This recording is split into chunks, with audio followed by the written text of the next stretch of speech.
I want us to turn in our Bibles to Luke 16. Luke chapter 16. For the time that is ours, we will focus our attention on verses 19 through 31. But for the sake of time, I'm going to read a few of these verses. Again, that is Luke chapter 16, verses 19. And we're going to read a few of these verses. If you will stand in honor of the Lord's word this morning. And we read, "There was a certain rich man, which was clothed in purple and fine linen, and fared sumptuously every day. And there was a certain beggar named Lazarus, which was laid at his gate, full of sores, and desiring to be fed with the crumbs which fell from the rich man's table. Moreover, the dogs came and licked his sores. And it came to pass that the beggar died and was carried by the angels into Abraham's bosom. The rich man also died and was buried. And in hell he lifted his eyes, being in torments." With your prayers and participation, and certainly with the aid of the Holy Spirit, I want to preach from this thought simply: two ways. You may be seated. Two ways. And in this passage, we'll see that there are two ways to live, verses 19 through 21. Two ways to die, verse 22. And then two ways to spend eternity, verses 22 through 31. I posed this question to the earlier service. What do you think is the most impactful, most consequential job that you could have on this earth? I believe if we thought about it for a brief moment, then we would all come to the conclusion that the President of the United States is probably the most significant job that one could have. It is significant because of its scope, of its importance, but I think most importantly, the effect of its decisions. Several years ago, if you just go back a few presidents, George W. Bush wrote a book entitled Decision Points, in which he chronicled all of the decisions he made, how he made them, and why he made them while he was in office. George W. was the first modern president to lead in this different world. It was on September the 11th, 2001. I believe all of us who are old enough know exactly where we were and what we were doing when the world was changed forever. Bush had to make drastic decisions, sending many of family's young people into war in a distant land. His decisions affected lives. But not only did George W. Bush have to make decisions, but Barack Obama had to make decisions, because he comes into office and we are in the midst of a financial crisis, the likes of which has not been seen since the Great Depression. Likewise, Donald J. Trump comes into office and he also is faced with some momentous decisions. During his presidency, COVID comes, and the world is tossed into a global pandemic. And the decisions that he makes will have to affect millions of lives. And right now, as we prayed earlier, President Joe Biden is facing some decisions he has to make in the midst of the chaos taking place in Afghanistan. All of these men have made and will continue to make decisions that affect the entire world. And might I submit to you that in every church, on every Sunday morning, unbelievers are called to make a decision that is far more impactful than any decision that has ever came from Washington. For set before them is life and death, In the words of Joshua, choose you this day whom you will serve. But as for me and my house, we will serve the Lord. So here we have in this passage two men with two totally different backgrounds, two completely polarized lives. But both of them were called to make a decision, and one makes the right decision while the other does not. One clings to the Son of God, Jesus the Christ, and one clings to his own possession, to the things of this world. And we see that the result is completely different. Notice there are two ways to live, and we are introduced in this parable to two characters. In verse 19, we're introduced first to a rich man. Jesus is the one who's speaking, and he says in verse 19, there was a certain rich man, which was clothed in purple and fine linen and fared sumptuously every day. This rich man was a rich man who lived in a lap of luxury. He loved it. He loved his stuff. He loved his status. He loved being the symbol of achievement, the billboard for success. He lived in opulence. He not only liked having nice things, he liked showing off nice things. Anybody in the room ever been accused of that? You get a brand new car, it's not enough to have the car and drive the car. No, you've got to let people see the car. That they've got to see how you live, how you dress. And notice this man had on purple. He's clothed in purple. Purple was the color of royalty. Rich people, famous people, well-to-do people wore purple. And fine linen, which means his undergarments were fresh. He had on the latest name brand clothes, but he also had name brand underclothes. This man was sickening in his display of his wealth. But not only did he show off his stuff, he fared sumptuously every day. That word fared simply means he feasted. He ate very well. He didn't just eat good on the holidays. He didn't just stuff his face on Thanksgiving and New Year's Day. No, Monday, Tuesday, Wednesday, Thursday, Friday, Saturday, and Sunday, he ate good. But Jesus not only tells us about this rich man, he tells us about another man. And before we get to the other man, it's good to stop and say, who is Jesus talking to when he talks to the rich man? Is he talking to the ball players or the famous musicians, those who are on MTV Cribs showing off all of their possessions? No, I don't think he's just talking to them. I think he's also talking to us who are in the room. Because all of us, whether we're rich and relative to the richest people we know, relative to the rest of the world, we are a very wealthy people. So Jesus is talking to us, those of us who might be tempted to trust in our possessions more than trust in Christ.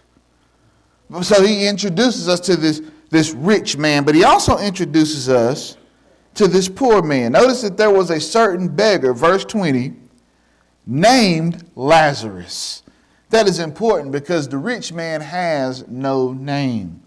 Older translations will call him Dives, but Dives is simply a Latin word for rich man. He doesn't have a name, but Lazarus, the beggar, has a name. And man, I love his name. His name is Lazarus. It means God helps. This man may not have had much to boast and brag about, but here's one thing he could brag about: God helps. And God has helped me. And the only reason why Lazarus is still here, the only reason why he's still creeping along, putting one foot in front of the other, is because God has helped him. Does anybody in the room have a Lazarus testimony? You may not have much, but what you do have, it all came from the help of the Lord. Notice that he introduces us to Lazarus, who was laid at the rich man's gate. and he was full of sores. He's laid at the rich man's gate so that he can ask the rich man and his friends for some scraps, for some money. Imagine this man with a cup in his hand saying, "Brother, can you spare me a little bit of change?" As they go in and out, faring sumptuously every day, he's sitting at the gate begging, and he's full of sores. Which means this man has some debilitating sickness that causes sores and whelps to come upon his body. It oozes, no doubt, with a substance that is undescribable. This man is in constant pain, and he's forced into begging. Which means that according to the religious elite, this man is cursed by God. They had a health, wealth, prosperity. Gospel that kind of that we see today on Christian television, that these people were teaching that if things were going well in your life, you are doing well. God must love you. God must favor you. And if things were not going so good in your life, then God must be looking down upon you. They had the same sort of theology that Job's friends had. You remember Job's friends? They said, "Job, if you would just tell the truth, if you would just admit that you have done something wrong, then God will make all of your pain and all of your problems go away." But the truth of the matter is, the reason why this man has probably fell on the bad side of luck is because of sin. Now, not sin that he committed directly, but sin in the form of Adam and Eve's disobedience in the garden. It created a fallen world in which bad things happen in a fallen world. So this poor man, Lazarus, he's laid at the rich man's gate. He's full of sores, and he desires to be fed with the crumbs that falls from the rich man's table. He doesn't want a plate. He doesn't want it to go box when they're walking out of the rich man's house. He's just thinking to himself, if I could just have some of the crumbs that fall on the table. Side note, they would let the dogs come by and lick the crumbs. They won't even give this man what they will give a dog. And friend, we must be very careful because there's people in our lives. That there's a Lazarus around us, if you will, who is in need. And we're able to meet those needs, but we're not willing to meet those needs. And Jesus is so prophetic, so forthright in this passage because some of us take better care of our animals than we take care of those who are around us in need.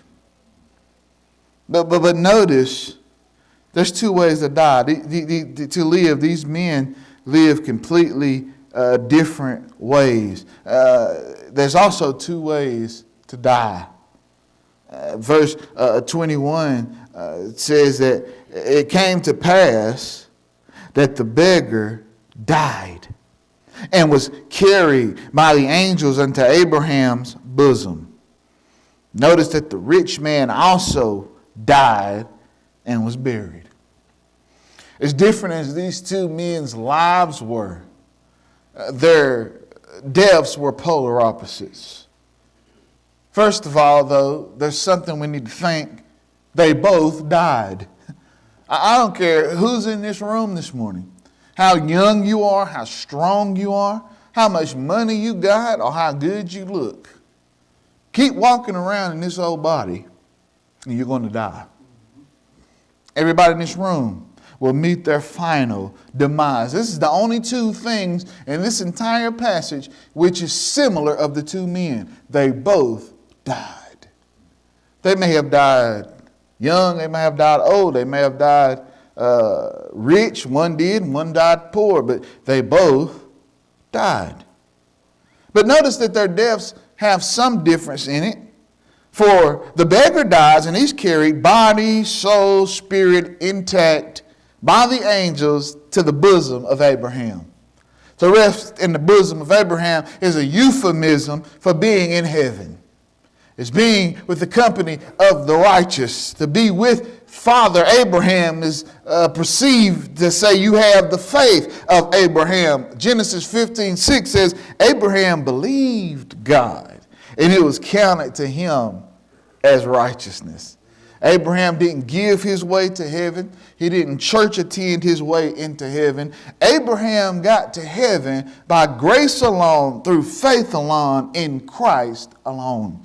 We sung about it this morning. Grace, grace, God's grace. I'm telling you, grace is greater than any sin you could commit. Friends, no matter how bad you have been, no matter how low you have sunk, if you cling hold to the grace of Almighty God in the form of His Son, the Lord Jesus Christ, salvation can belong to you. Listen, friends, nobody's going to write. Nobody writes about the beggar. He's not on anybody's wish list. No children idolize him or look up to him. Folk might have looked up to the rich man, but the rich man is in hell and the beggar is in the bosom of Abraham. But notice that the rich man also died, but he was buried. Presumably he had a funeral service. There were probably a lot of stretched limos in a procession carrying the rich man around. Celebrities were at his funeral. The eulogists were going on and on about how great of a man the rich man was. He was a model citizen in the community. He was a pillar of the community, maybe even a pillar of the church. We know he was a religious man because later he's going to cry out, Father Abraham. He probably was one of those people at the church who wrote a big old check and just gave money to the church, and everybody loved the rich man. And they talked about how great of a man he was and how right now he's in the bosom of Abraham and he's celebrating with Isaac and Jacob and all of the children of Israel. But the reality is, it does not matter what is said at your eulogy. God makes the final decision.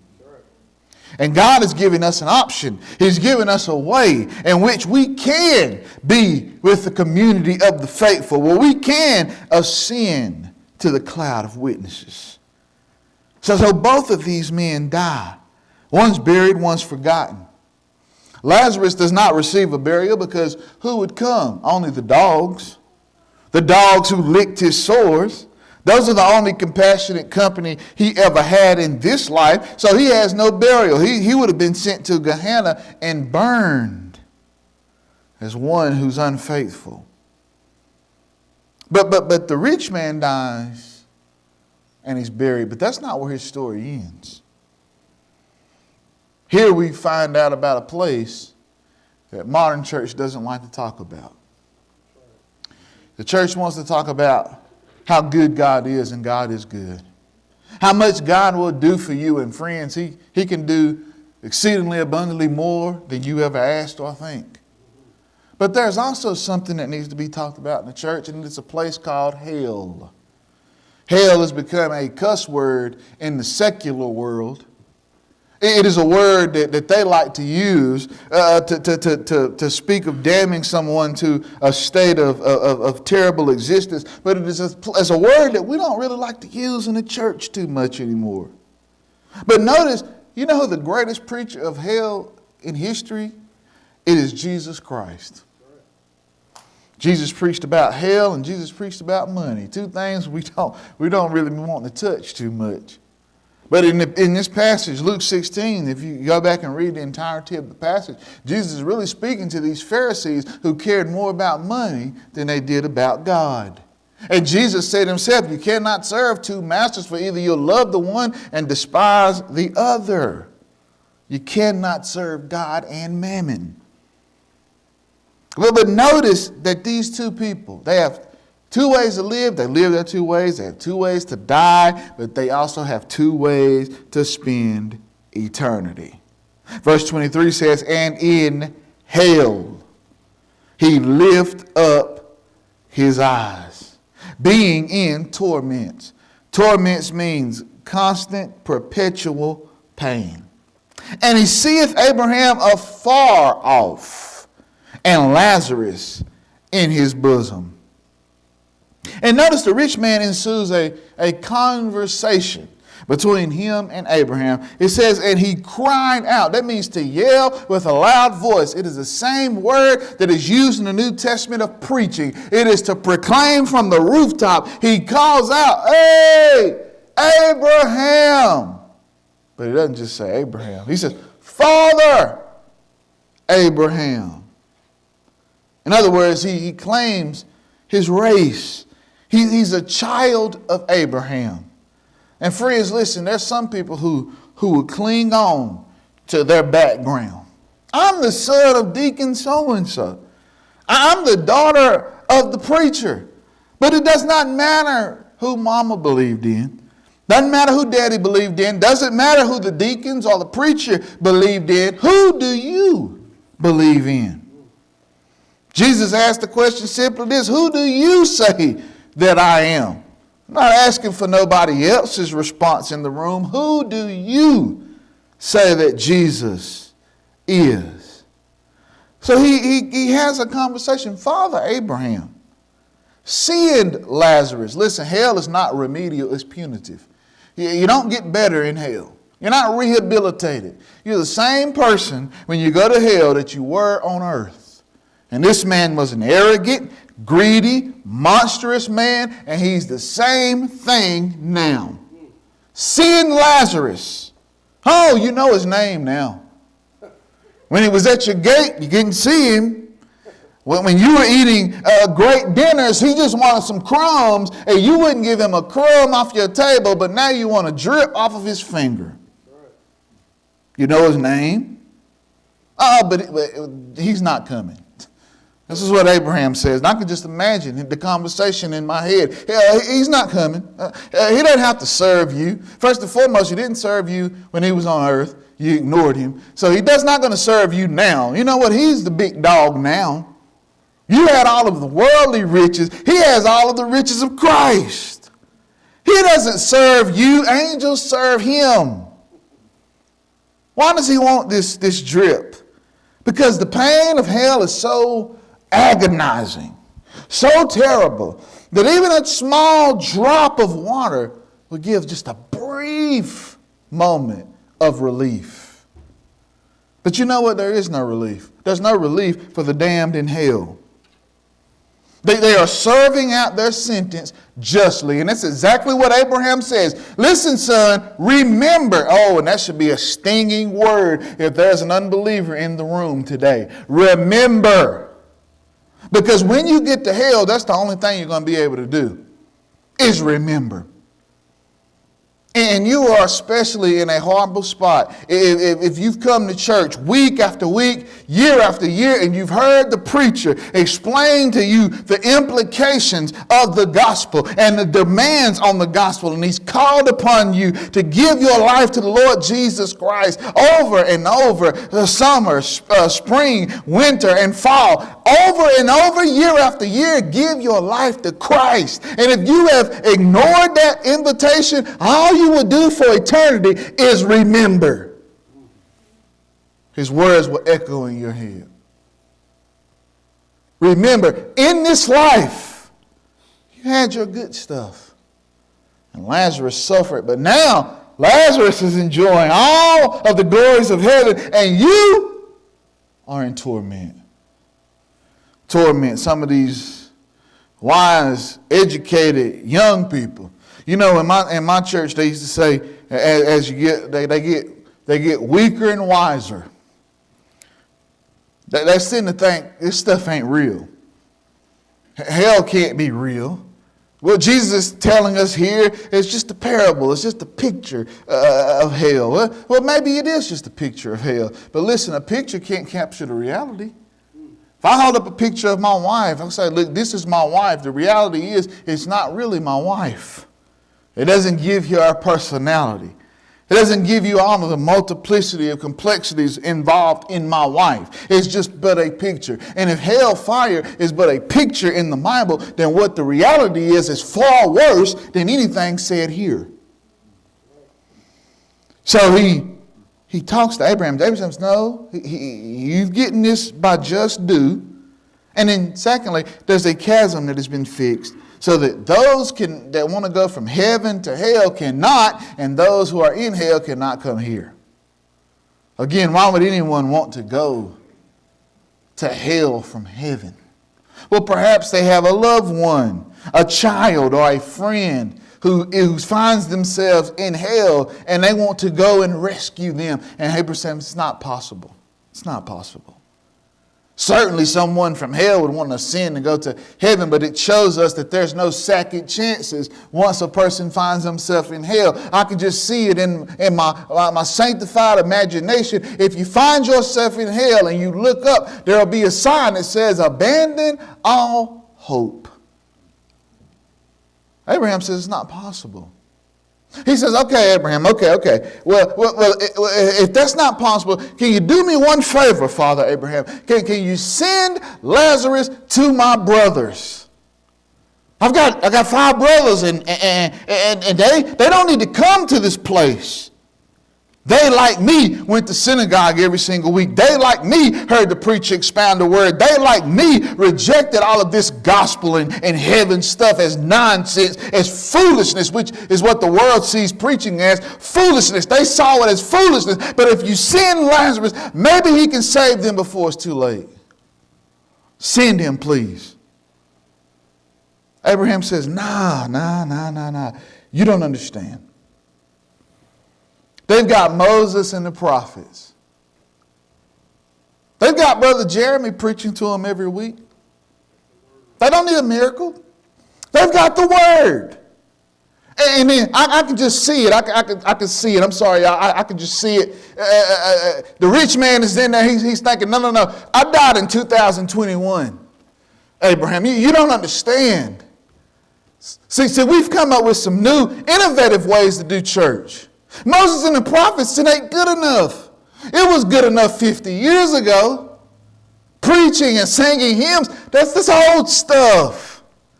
You need something more exciting. You need something young people like. We need to strip church out of church, and then maybe people will get saved. Abraham says, no. If they're going to come to church for entertainment, they're not coming for the right reason.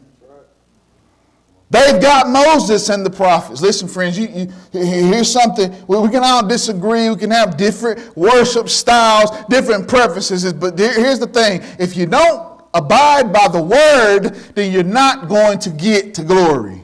Amen. They have Moses and the prophets. If they won't listen to them, I'm not going to listen even if one comes from the dead. How can Jesus say such a thing? Because one named Lazarus was raised from the dead, and instead of making them have mass conversions, it made them want to kill Jesus all the more. Furthermore, Christ himself, he knows he's going to come back from the dead. And friends, he did come back from the dead. They marched him up the Calvary's hill. They stretched him wide. They hung him up high. He hung down his head and he died. He gave up his ghost. He said, Father, into your hands I commend my spirit. He said, receive my spirit. He died, friends. He was dead. But 3 days later, he got up with all power in his hands. He walked down the street. Everyone see him. Some 500 witnesses at one time. They knew that the one who was dead was now alive. And did it cause mass conversions? No. They rejected him still. And if Christ was to come and walk down the streets of West Lincoln today, they would hang him and stone him again. Oh, but he's here today. He stands in this place. His presence is all around us. And he has his arms stretched wide. And he says, come to me, all you who are weary and heavy laden, and I will give you rest. For those of us who have come to him, we must continue to not only follow Christ, but to call those who are on their way to hell, we're to try to snatch them out of the fire. Jesus tells this parable, and he gives every one of us this choice. So I ask you simply this: which way will you choose? Which way have you chosen? Choose the right way, and Christ is waiting. Choose the wrong way. Hell is hot. Let us pray. Father God, we are so thankful for your word. We're thankful, Lord, that you still present us with your word week by week. And Lord, we have that choice to follow your word or to reject your word. Lord, I pray this morning that there be some in here who may not know who Christ is and the free pardon he offers to sin, that they would choose the right way and come to you before it's everlasting too late. I pray a blessing upon this congregation and the days ahead. Pray this in Jesus' name. Amen.